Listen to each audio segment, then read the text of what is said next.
భారతదేశంలో 6కు పైగా కేసులు నమోదయ్యాయి. దేశవ్యాప్తంగా కూడా కేసుల సంఖ్య ఇంకా పెరిగే అవకాశం కనబడుతోంది. నిన్నటి వరకు అయితే 6 కేసులు నమోదయ్యాయి. అందరూ కూడా చిన్న చిన్న పిల్లలకే ఈ యొక్క హెచ్ఎంపీ వైరస్ సోకినట్టుగా నిర్ధారించారు. ఇప్పుడు మరింతగా ఈ సంఖ్య పెరిగే అవకాశం కనబడుతోంది. దేశంలో పలు చోట్ల ఇప్పటికీ 8 మందికి పైగా ఈ వైరస్ బారిన పడినట్టు తెలుస్తోంది. మహారాష్ట్రలోని నాగపూర్లో 2కి ఈ వైరస్ సోకింది. నాగపూర్లో 13 ఏళ్ల ఒక బాలికకి 7 ఏళ్ల అబ్బాయికి ఇద్దరికి కూడా ఈ హెచ్ఎంపీ వైరస్ సోకినట్టు తెలుస్తోంది. హెచ్ఎంపీ వైరస్ సోకినట్టుగా నిర్ధారణ నేపథ్యంలో వారిని కూడా కొంత చికిత్స అందిస్తున్నట్టు తెలుస్తోంది. మహారాష్ట్ర రాష్ట్ర ప్రభుత్వం కూడా ఇప్పటికే ఈ కేసులతో అలర్ట్ అయింది. కర్ణాటక, తమిళనాడులో మరొక 2 కేసులు నమోదయ్యాయి. గుజరాత్లో, బెంగాల్లో ఒక్కో కేసు నమోదైంది. కర్ణాటకలో 3 ఏళ్ల పాప, 3 నెలల పాప, 8 నెలల ఒక బాబుకి, తమిళనాడులో కూడా ఇదే తరహాలో 2 చిన్నారులకి కేసు నమోదైంది. హెచ్ఎంపీ వైరస్ సోకినట్టు తెలుస్తోంది. ఇక గుజరాత్లో ఒకరికి, వెస్ట్ బెంగాల్లో ఒకరికి, ఇప్పుడు తాజాగా మహారాష్ట్రలో మరో 2కి ఇదే తరహా వైరస్ సోకినట్టుగా గుర్తించారు. హెచ్ఎంపీ విస్తరించకుండా దేశవ్యాప్తంగా కట్టుదిట్టమైన భద్రతా ఏర్పాటు చేస్తున్నామని కేంద్ర వైద్యారోగ్య శాఖ తెలిపినప్పటికీ ఈ కేసులు ఒక్కొక్కటిగా పెరుగుతున్నటువంటి ఈ వార్తలు విన్నా కొద్దీ ప్రజలు భయాందోళన చెందుతున్నారు. ఒక్కసారిగా అదంతా కూడా భయభ్రాంతులకు గురవుతున్న పరిస్థితి కనబడుతోంది. గతంలో కరోనాకు సంబంధించినటువంటి ఆ బీభత్సం చూశారు కాబట్టి, కల్లారా అదంతా చూశారు, అనుభవించారు, ఎన్నో ప్రాణాలు కోల్పోయారు కాబట్టి ఈ వైరస్ మళ్ళీ ఒకసారి ఈ రకంగానే విజృంభిస్తూ పోయినా కొద్దీ ఎటువంటి వార్తలు వినాల్సి వస్తుందో, ఎటువంటి సంఘటనలు చోటు చేసుకుంటుంటాయంటూ కూడా భయాందోళన అవుతున్న పరిస్థితి కనబడుతోంది. ముఖ్యంగా ఇమ్యూనిటీ డెఫిషియన్సీ తక్కువగా ఉంటేనే, ఇమ్యూనిటీ పవర్ తక్కువగా ఉన్న వారికి ఈ యొక్క వైరస్ సోకుతున్నట్టుగా తెలుస్తోంది. ఇప్పటివరకు ఎక్కువగా మన దేశంలో నమోదైన కేసులు అందరూ కూడా చిన్నారులే. సో డెఫినెట్గా మీ పిల్లలు స్కూల్కి వెళ్ళేవారున్నా, లేదంటే కొంత కాలేజ్లో వెళ్ళేవారున్నా, ముఖ్యంగా స్కూల్కి వెళ్ళేటువంటి చిన్న పిల్లలకే ఈ వ్యాధి వచ్చే అవకాశం కనబడుతుంది. కానీ ఇప్పటివరకు మనం చూసిన కేసుల్లో అందరూ కూడా 10 సంవత్సరాల లోపు పిల్లలే. సో దయచేసి మీ పిల్లలకు తప్పనిసరిగా మాస్క్ని ధరించేలా చూడండి. మాస్క్ తప్పనిసరిగా ధరించాల్సిందే. హ్యాండ్ శానిటైజర్ కూడా మరొకసారి వారికి ఇవ్వండి. అట్ ది సేమ్ టైం జలుబు, దగ్గు, జ్వరం లాంటిది ఏదైనా ఉన్నా కూడా వెంటనే ఆసుపత్రికి వెళ్ళి చికిత్స అందించాల్సిన అవసరం అయితే ఉంది. అయితే హెచ్ఎంపీ పైన అనవసరమైనటువంటి ఆందోళన చెందాల్సిన పని లేదు. ఇది డెఫినెట్గా చికిత్స అందిస్తే తగ్గిపోతుందంటూ కేంద్ర రాష్ట్ర ప్రభుత్వాలకు సంబంధించినటువంటి వైద్యారోగ్య శాఖలు, ప్రభుత్వాలు చెప్తున్నా కూడా కొంత ఆందోళన నెలకొన్న పరిస్థితి. ముఖ్యంగా వైరస్ సోకకుండా తగు జాగ్రత్తలు తీసుకోవాలని చెప్పి తెలుగు రాష్ట్రాల ప్రభుత్వాలు కూడా హెచ్చరిస్తున్నాయి. మరిన్ని అప్డేట్స్ మా ప్రతినిధి గోపి అందిస్తారు. గోపి, ఏంటి ఇప్పటివరకు మన ఇండియాలో ఎన్ని కేసులు నమోదయ్యాయి, వారికి సంబంధించిన ప్రస్తుతం ఆరోగ్య పరిస్థితి ఎలా ఉంది? మనోజ్, ప్రస్తుతం కేసుల సంఖ్య 8కి పెరిగినప్పటికీ కేంద్ర ఆరోగ్య శాఖ దీనిపైన కొన్ని క్లియర్ గైడ్ లైన్స్ కూడా ఇవ్వడం జరిగింది. సాధారణ జలుబుగానే ఈ యొక్క వైరస్ కి సంబంధించిన లక్షణాలు ఉంటాయి కాబట్టి వైరస్ సోకిందా లేదన్న దానిపైన కొన్ని ప్రత్యేకమైన ఏదైతే పరీక్షలు ఉన్నాయో అవన్నీ కూడా చేయాలంటూ కూడా రాష్ట్ర ప్రభుత్వాలకు కొంత సూచించడం జరిగింది. అయితే హెచ్ఎంపీ వైరస్ కు సంబంధించి ఇప్పటికైతే ఆందోళన చెందాల్సిన పరిస్థితి లేదు. కానీ దీంట్లో ఏదైనా రూపాంతరం చెందుకొని, గతంలో కోవిడ్ లో కూడా ఇదే పరిస్థితి జరిగింది. ఫస్ట్ వేవ్ కి, సెకండ్ వేవ్ కి కొంత మరణాల సంఖ్య సెకండ్ వేవ్ లో పెరిగిన పరిస్థితి అయితే చూస్తాము. అయితే ఇప్పుడు ఈ వైరస్ కి సంబంధించి, ఎందుకంటే 2001 నుంచి ఈ వైరస్ ఉంది అంటూ కూడా ప్రపంచ దేశాలు చెప్తున్నప్పటికీ చైనాలో అత్యధిక సంఖ్యలో ఇప్పటికీ ఆసుపత్రులకు చేరిన వారి సంఖ్య ఉండడం తోటి అసలు ఈ వైరస్ ఎటువంటి రూపాంతరం చెందుతుంది, మానవ శరీరంలోకి వెళ్ళిన తర్వాత అది ఏ అవయవాలపైన పనిచేస్తుంది అన్న దానిపైనే ప్రస్తుతం కొన్ని పరీక్షలు అయితే జరుగుతున్నాయి. అయితే మొదట 3 రోజుల క్రితం వరకు కూడా హెచ్ఎంపీ వైరస్ కి సంబంధించి ఒక కేసు కూడా భారత్ లో నమోదు కాలేదు. చైనాలో తీవ్రతరమై ఆసుపత్రులన్నీ కూడా నిండిపోయి ఒక మెడికల్ ఎమర్జెన్సీ లాంటి పరిస్థితి చైనాలో క్రియేట్ అయ్యిందన్న వార్తలు బయటికి వచ్చిన తర్వాత ఈ కేసులకు సంబంధించి కేంద్ర ప్రభుత్వం కూడా కొంత అప్రమత్తం అవడం జరిగింది. అయితే ఇప్పుడు ప్రస్తుతం భారతదేశంలో 8 యాక్టివ్ కేసులు ఉన్నట్టుగైతే చెప్తున్న పరిస్థితి ఉంది. 8 హెచ్ఎంపీ కేసులు అయితే ఇప్పటికీ నమోదు అవ్వడం జరిగింది. అయితే ప్రధానంగా చూసుకుంటే ఇవన్నీ కూడా చిన్నపిల్లల్లోనే కేసులు ఎక్కువగా నమోదవుతున్నాయి. అయితే చిన్నపిల్లల గతంలో కోవిడ్ లో చిన్నపిల్లలకు ఈ వ్యాధి రాదు, వాళ్ళకు ఎటువంటి ప్రాణాపాయ స్థితి ఉండదు, వాళ్ళకు ఒకవేళ కోవిడ్ సోకినా వాళ్ళలో ఉన్న ఇమ్యూనిటీ పవర్ వల్ల ఈ యొక్క వ్యాధికి సంబంధించి ఎటువంటి ప్రమాదం ఉండదనేది కూడా గతంలో గైడ్ లైన్స్ ఇచ్చారు. అయితే ఇప్పుడు సాధారణంగా ఈ హెచ్ఎంపీ వైరస్ కి సంబంధించి చిన్నపిల్లలోనే ఇప్పటి వరకు భారతదేశంలో నమోదైన ప్రతి కేసు కూడా 15 సంవత్సరాల లోపు వాళ్ళలోనే నమోదు అవుతుండడంతో తల్లిదండ్రుల్లో కొంత ఆందోళన అయితే నెలకొన్న పరిస్థితి ఉంది. ఏ నిమిషం ఏం జరుగుతుందో అన్న కొంత భయాందోళన అయితే తల్లిదండ్రులు ఉంటున్నారు. స్కూళ్లకు వెళ్తున్న పరిస్థితి, 1-2 నెలల్లోనే ఎగ్జామ్స్ ఉన్నాయి. మరి ఇటువంటి నేపథ్యంలో పిల్లలపైన ప్రభావం చూపిస్తున్న నేపథ్యంలో తల్లిదండ్రుల్లో కొంత ఆందోళన కలుగుతుంది. అయితే కేంద్ర ప్రభుత్వం మాత్రం చాలా స్పష్టంగా చెప్తుంది, వైరస్ కి సంబంధించి ఎటువంటి ఆందోళన చెందాల్సిన అవసరం లేదు, ప్రతి ఒక్కరూ కొంత స్వీయ నియంత్రణ పాటిస్తే సరిపోతుంది. సాధారణంగా వాతావరణంలో వచ్చే మార్పుల వల్ల వచ్చే సాధారణమైన జలుబే ఇది. కానీ ఒకవేళ బాడీలో ఎటువంటి టెంపరేచర్ పెరిగినా లేదా దగ్గు, విపరీతమైన దగ్గు కంటిన్యూగా వస్తున్నా వెంటనే ఆసుపత్రిలో మాత్రం అడ్మిట్ కావాల్సిందే అంటే కూడా కొంత సూచనలు అయితే చేస్తున్నారు. అయితే ప్రస్తుతానికి ఈ వైరస్ కి సంబంధించి ఇప్పటి వరకు అయితే మందు లేదు, దీనికి సంబంధించి ఇంకా మెడిసిన్ లేదు అని చెప్తున్న నేపథ్యంలో ఎవరికైతే పిల్లలు ఎఫెక్ట్ అయ్యారో వారికి ఎటువంటి ట్రీట్మెంట్ అందిస్తున్నారు? అంటే వారిని క్వారంటైన్ పంపించారా, లేకుంటే ప్రభుత్వమే వారిని అదుపులోకి తీసుకొని వారికి వైద్యం అందిస్తోందా, లేకుంటే ప్రైవేట్ ఆసుపత్రిలో ఎలా ఉంది, ఎటువంటి సిచ్యువేషన్స్ నెలకొన్నాయంటే ఏ రకంగా ట్రీట్మెంట్ అందుతోంది?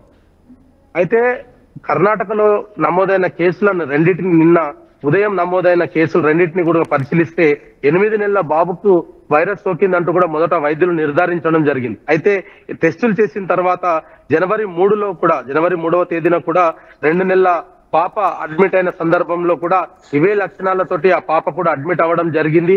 ఆమె డిశ్చార్జ్ అయ్యారు, కోలుకున్నారంటూ కూడా వైద్యులు ఒక ప్రకటన చేయడం జరిగింది. అయితే అప్పుడు ఆ 2 నెలల పాపకు ఎటువంటి వైద్యం అందించారు, ఆమెలో ఎటువంటి లక్షణాలు గుర్తించారన్న దానిపైన కూడా ICMR కొంత ఆరా తీసిన పరిస్థితి ఉంది. ఎందుకంటే ఆమె ఏ లక్షణాలతోటి చిన్న శిశువు ఎందుకు అడ్మిట్ అయింది, అంటే కుటుంబ సభ్యులు ఎవరైనా ఇతర దేశాలకు వెళ్ళేసి వచ్చారా లేదా ఇతర దేశాలకు వెళ్ళి వచ్చిన వారిని ఈ తల్లిదండ్రులు కలిశారన్న దానిపైన కూడా కొంత ఆరా తీస్తారు. అంటే విదేశాల నుంచి ఏదైనా వైరస్ మన దేశంలోకి ప్రవేశించిందా అన్న అనుమానంతో మొదట ఈ యొక్క టెస్టులు అయితే నిర్వహించడం జరిగింది. అయితే 2 నెలల పాప కోలుకొని డిశ్చార్జ్ అయ్యి ఇంటికి వెళ్ళిపోయింది అనే ఆసుపత్రి కర్ణాటక ప్రభుత్వం డిక్లరేషన్ ఇచ్చిన తర్వాత ఆ వ్యాధికి సంబంధించిన లక్షణాలకు సంబంధించి ట్రీట్మెంట్ కి సంబంధించి కూడా కొంత ఆరా తీయడం జరిగింది. అయితే సాధారణమైన జలుబుకుగానే దాన్ని ఆసుపత్రి వర్గాలు పరిగణించాయని, ఆ తర్వాత ఏదైతే ఈ ఆసుపత్రిలో ఇచ్చిన వైద్యానికి సంబంధించి సాధారణ జలుబుకి ఇచ్చిన ట్రీట్మెంటే వాళ్ళకు ఆ పాపకు కూడా అందించడం జరిగింది అనేది చెప్పడం.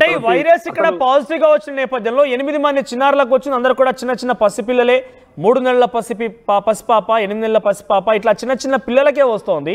అంటే ఈ వైరస్ ఎక్కడి నుంచి వ్యాప్తి చెందింది, ఎలా వచ్చిందనే విషయం పైన ఏదైనా వైద్యులు ఆరా తీస్తున్నారా, వైద్య శాఖ ఆరా తీస్తున్నారు? ఎందుకంటే ఇంట్లో ఉన్న పిల్లలకి వాళ్ళ పేరెంట్స్ కూడా ఎటువంటి విదేశీ పర్యటనల బ్యాక్గ్రౌండ్ లేదు, హిస్టరీ లేదు, అటువంటి పిల్లలకి ఎలా సోకింది వైరస్ అనే దానిపైన ఏమైనా వార్తలు వస్తున్నాయి? దానికి సంబంధించి ఏదైనా కొంత విశ్లేషిస్తున్నారా? అంటే కేవలం కోల్డ్, జలుబు, దగ్గు ఉన్నందుకు కారణంగానే HMP వైరస్ అంటున్నారా, లేదా నిజంగానే ఆ వైరస్ సోకిందా, ఎలా నిర్ధారిస్తున్నారు?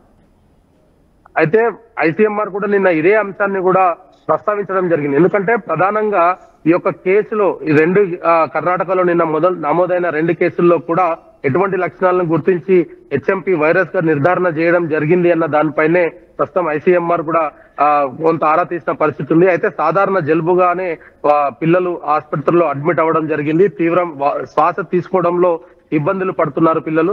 అయితే శ్వాస తీసుకుంటున్న సమయంలో ఏదైతే ఇబ్బందులు తలెత్తుతున్నాయో వాటిని పరిగణనలోకి తీసుకోవడం జరిగింది.